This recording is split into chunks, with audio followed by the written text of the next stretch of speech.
Chúig pobl na Ghraonlainn chumsáide ag an deireadh seachtaine agus a dír I méal stoirime. Iad a brath Ghraonlainn Eorpach seasamh ar a son.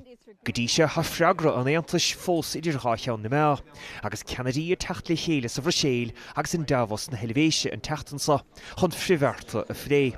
Tarifí da gaithénig nó an unstrum freachoigen mar rá dhérig an ámaghátar in I leag faoi srianta ar heirmhísí os na tAontathe.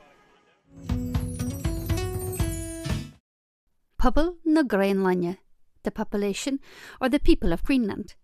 Pobl na Ghraonlainn. I méal stirime nó I méal na stirime in the eye of the storm. I méal stirime.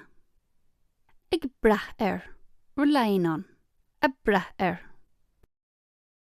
Shasu ar a son. To stand up for them. Shasu ar a son. Go dtí seo. To date, go dtí seo.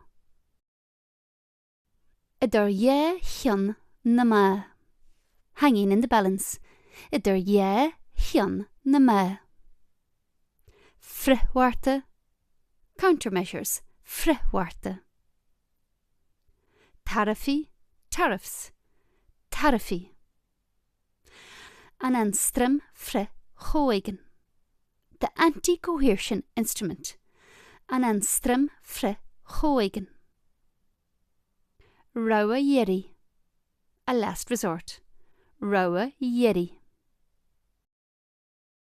Inam a ghatar. In time of need. Inam a ghatar. Liaki would be laid down. Liaki. Shrianta. Restrictions. Shrianta. Féach a rís gan na fáidil. A d'igean de garrod anis. Ta bileoga ibre agus chleachtaí ar fáil ag SNAS.ie. Chúig pobl na Ghraonlainn chumsáide ag an deireadh seachtaine agus a dír I méal stoirime. Iad a brath Ghraonlainn Eorpach seasamh ar a son.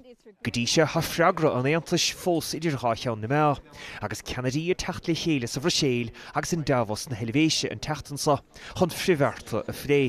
Tarifí da gaithénig nó an unstrum freachoigen mar rá dhérig an ámaghátar in I leag faoi srianta ar heirmhísí os na tAontathe.